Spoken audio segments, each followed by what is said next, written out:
क्या कहता है, गौर से देखें। गोडवाड़ प्रदेश को यह भी कहा जाता है लूणी और जवाई बेसिन, गग्गर का मैदान और चंबल का बेसिन और काली सिंध बेसिन। दोस्तों, बात गोडवाड़ प्रदेश की हो रही है। हमारे इस क्वेश्चन का जवाब नंबर 1 बिल्कुल सत्य है, अर्थात लूणी और जवाई बेसिन एकदम सही जवाब है। दोस्तों, जब भी हम राजस्थान इस प्रदेश को पढ़ते हैं, राजस्थान के भौतिक प्रदेश को, तो हम एक चीज इंपॉर्टेंट है वो देखते हैं। दोस्तों, खास तौर से हम बात करें कि राजस्थान का जो भौतिक प्रदेश है, दोस्तों भौतिक प्रदेश जिसमें हम चर्चा करते हैं सबसे पहले राजस्थान के मरुस्थलीय भूभाग की, यानी पश्चिम मरुस्थलीय, पश्चिम जो मरुस्थलीय प्रदेश है, कौन सा प्रदेश, मरुस्थलीय प्रदेश। दोस्तों यहां से बहुत क्वेश्चन आते हैं। एक बात यहां देखें दोस्तों, मैं दोनों चीजें आपकी क्लियर कर देता हूं। यहां पहले तो सबसे पहले दोस्तों हम क्या करेंगे, यहां इसको दो हिस्सों में बांट देते हैं। पहला हिस्सा मैंने लिखा है शुष्क प्रदेश। कौन सा प्रदेश, शुष्क प्रदेश या शुष्क मरुस्थलीय प्रदेश आप लिख सकते हैं। दो हिस्सों में बांट रहा हूं, शुष्क प्रदेश और दूसरा है अर्ध शुष्क प्रदेश। दोस्तों अर्ध शुष्क प्रदेश, दो चीज मैंने डिवाइड करी है। अब यहां से क्वेश्चन ये बनता है, पहला कि राजस्थान का पश्चिम मरुस्थलीय जो प्रदेश है वो हमारे राजस्थान के कितने प्रतिशत भूभाग को घेरता है, राजस्थान के। तो याद यहां से ये रखना है कि दोस्तों सबसे पहले, क्योंकि हम जानते हैं कि लगभग 61.1% आप लिखें या 61.11% लिखें, इतना प्रतिशत भूभाग राजस्थान का कौन घेर रहा है, पश्चिम मरुस्थलीय प्रदेश घेर रहा है। और इसके बारे में एक तकड़ी बात हम बार बार पढ़ते हैं कि दुनिया का सबसे ज्यादा बायोडायवर्सिटी, जैव विविधता वाला यदि कोई मरुस्थल है तो वो है आपका पश्चिम मरुस्थल प्रदेश, अर्थात थार का मरुस्थल। लगभग 40% जनसंख्या यहां रहती है। और ये एक चीज क्लियर है कि यहां इस मरुस्थलीय प्रदेश में राजस्थान के 12 जिले शामिल हैं। दोस्तों 12 जिले शामिल है, ये भी याद रखें, 12 जिले, ठीक है। और इस प्रकार से मैं कह सकता हूं कि ये तो बेसिक जानकारी थी। और एक जो इंपॉर्टेंट चीज है, ये पश्चिम मरुस्थलीय प्रदेश जिसकी टोटल क्षेत्रफल की बात करें 1,75,000 वर्ग किलोमीटर एरिया इसका, ये भी इंपॉर्टेंट है, कई बार आता है 1,75,000 वर्ग किलोमीटर। दोस्तों मैं ये भारत के अंदर जो थार का मरुस्थल है मैं उसकी बात कर रहा हूं, ध्यान रखना, ये थार के मरुस्थल की बात है, थार का मरुस्थल।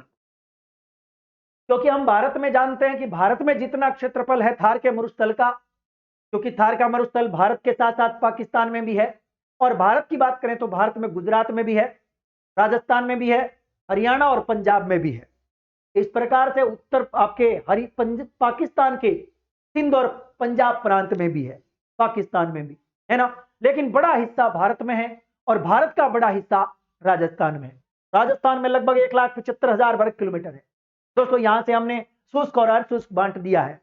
यहां मैं 1,75,000 इसको डिवाइड कर रहा हूं, 1,00,000 यहां लिख रहा हूं इसके लिए, यानी 1,00,000 वर्ग किलोमीटर में शुष्क प्रदेश है, बाकी 75,000 में कौन है दोस्तों, 75,000 वर्ग किलोमीटर में अर्धशुष्क प्रदेश है। एक चीज और, ये जो अर्धशुष्क प्रदेश है इसे ही राजस्थानी बांगर या राजस्थान बांगर कहा जाता है। क्या कहा जाता है इसे, राजस्थान बांगर। बार बार ये क्वेश्चन आता है, राजस्थान बांगर किसे कहते हैं, ये राजस्थान बांगर भी कहलाता है। दोस्तों एक तकड़ी चीज आपको क्लियर और कर देता हूं, याद रखें, एक 25 सेंटीमीटर की वर्षा रेखा जो बार बार आती है, एक 50 सेंटीमीटर समवर्षा रेखा, ये दोनों बार बार आती है, ठीक है। और एक और लिख देता हूं 75 सेंटीमीटर भी। दोस्तों 75 सेंटीमीटर समवर्षा रेखा, ये तीनों आपके सामने है। यदि क्वेश्चन आ जाए कि बताओ 25 सेंटीमीटर समवर्षा रेखा किसको डिवाइड करती है और किसके बीच है, याद रखें शुष्क और अर्धशुष्क के बीचों बीच जो रेखा है वो आपकी 25 सेंटीमीटर की है। इसका मतलब यह हुआ कि शुष्क प्रदेश जिसको महान भारत का था महान मरुस्थल कहते हैं, उसकी ठेठ पश्चिम की रेखा कौन सी है, सॉरी पूर्व की, इसकी तो पूर्व हो गया ना इधर, तो ये है 25 सेंटीमीटर। इसका मतलब यह हुआ कि अर्धशुष्क और शुष्क के बीच में 25 सेंटीमीटर समवर्षा रेखा है। अब यहां से थोड़ा आगे चलेंगे और आगे चल करके अरावली आ जाएगी।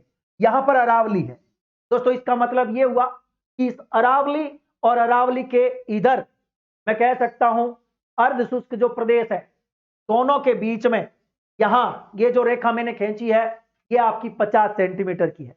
यानी अर्ध शुष्क और अरावली के बीच में डिवाइड कौन करती है? 50 सेंटीमीटर की यहां पर है। तो ये दोस्तों वेरी इंपॉर्टेंट है कि राजस्थान को लगभग दो समान भागों में बांट देती है, दो भागों में बांट देती है 50 सेंटीमीटर। अरावली के ठीक इधर पश्चिम की ओर 50 सेंटीमीटर समवर्षा रेखा है। दो चीजें हो गई और तीसरी बच गई 75। दोस्तों 75 सेंटीमीटर वर्षा रेखा उत्तरी पूर्वी मैदानी प्रदेश को हाड़ौती के संभाग से अलग करती है। यह बात भी आप याद रखें। क्या बोला मैंने? उत्तरी पूर्वी मैदानी प्रदेश जो है, याद रखें, गंगा यमुना वाला जो मैदान है उसी का हिस्सा है हमारा राजस्थान का उत्तरी पूर्वी मैदानी प्रदेश। इसमें हमारे शामिल कौन है? 3 बेसिन। इसमें आपका चंबल का बेसिन, बनास का बेसिन और माही का बेसिन हम मानते हैं। याद रखें, गंगा यमुना के दो आध से सिंचित मैदानी प्रदेश माना जाता है ये, ठीक है, धरातलीय रूप से। तो याद रखें कि उत्तरी पूर्वी मैदानी प्रदेश और हाड़ौती का जो पठार है, दोनों को डिवाइड कौन करती है? 75 सेंटीमीटर समवर्षा रेखा। ये भी याद रखें। तो दोस्तों यहां पर हम शुष्क प्रदेश की बात कर रहे थे। शुष्क प्रदेश को यदि हम दो डिवाइड कर दें, एक बालू का स्तूप युक्त, यानी एक तो युक्त प्रदेश, दोस्तों बालू का स्तूप युक्त, इसे अंग्रेजी में ड्यून, एक तो बालू का स्तूप है तो ड्यून ट्रैक्ट बोलते हैं और एक ड्यून फ्री ट्रैक्ट बोलते हैं। आप लिख सकते हो ड्यून फ्री ट्रैक्ट। तो यहां युक्त है और एक है मुक्त, यानी बालू का स्तूप युक्त प्रदेश जो कि 58.5% भूभाग पर है, जबकि मुक्त की बात करें तो 41.5%। दोस्तों ये वेरी इंपॉर्टेंट है, जो बार बार क्वेश्चन आता है। हाँ जी, यदि आपसे पूछे कि शुष्क प्रदेश के अंदर जो बालू का स्तूप मुक्त प्रदेश है, इसमें कौन कौन शामिल है, तो आरपीएससी ने क्वेश्चन पूछा, कर्मचारी चयन बोर्ड ने माना। Number 1 Pokhran, number 2 Phalodi, number 3 थोड़ा बाड़मेर, नंबर थोड़ा जैसलमेर खुद। तो ये जो है ये बालू का स्तूप मुक्त प्रदेश में शामिल है और इस इलाके में अवसादी चट्टानें मिलती हैं। याद रखें, अवसादी चट्टानें जहां से पेट्रोल के, क्रूड ऑयल के इनके भंडार मिल रहे हैं। साथ ही साथ आकलवुड फॉसिल पार्क जो कि एक बहुत बड़ा फॉसिल पार्क है वो भी है। और लाठी सीरीज का तो बार बार क्वेश्चन आया हुआ है। ये एक भूगर्भीय जल पट्टी है, आप इसे भौगोलिक जल पट्टी या भौगोलिक पट्टी कह सकते हो। ये क्वेश्चन भी आ चुका है। ये सारे यहां है, ठीक है। तो बालू का स्तूप के बारे में हम कई बार चर्चा कर चुके हैं, लेकिन एक बार फिर भी आने वाले समय में जब मैं टॉपिक वाइज कंटेंट भी लेकर के आने वाला हूं जल्दी ही, तब मैं आपको ये विस्तार से बालू का स्तूप भी बताऊंगा कि रेखीय बालू का स्तूप कौन कौन से होते हैं, अनुदैर्ध्य कौन से होते हैं, अनुप्रस्थ कौन से होते हैं, ये सारी चर्चा हम करेंगे। लेकिन अब राजस्थानी बांगड़ अर्थात अर्ध शुष्क प्रदेश, जिसके 4 उपभाग है।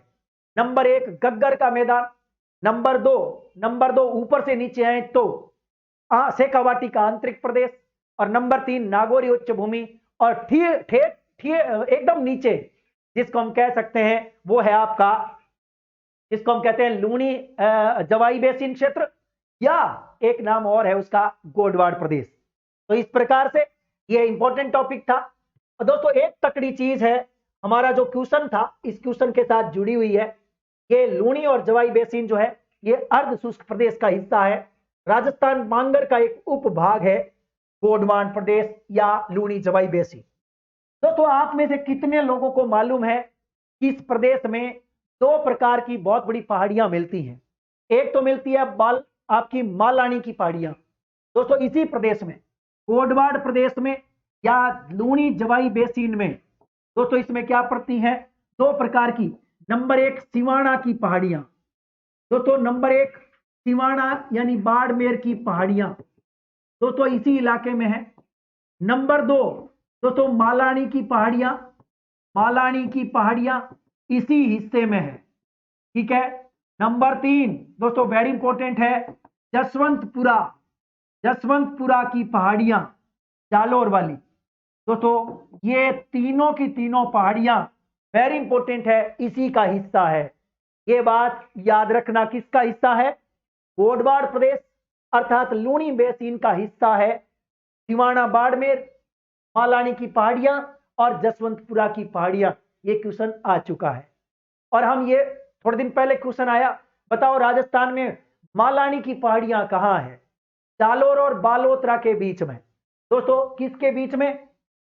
मैंने लिखा जालोर और बालोतरा, दोनों के बीच में। बालोतरा के बीच में कौन है?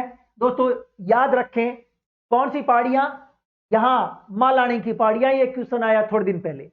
यदि ये ऑप्शन नहीं आए तो याद रखना इसके लिए क्या करना है, इसे करना है लूनी बेसिन का मध्यवर्ती घाटी भाग। ये लाइन भी याद रखें, तो इसके ब्रैकेट में आप लिख सकते हैं लूनी बेसिन का मध्यवर्ती घाटी भाग, जिसमें पाई जाती है कौन? मालानी की पहाड़ियां। या आप जालोर और बालोतरा कर सकते हो, ये दोनों बातें सत्य है।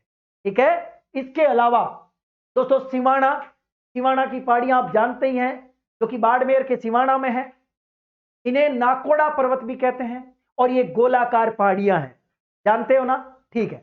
जसवंतपुरा की पहाड़ियां, जसवंतपुरा की पहाड़ियां ये जालोर में है, खास तौर से जसवंतपुरा की पहाड़ियों में, क्योंकि ये ठीक आबू पर्वत खंड के पश्चिम में है।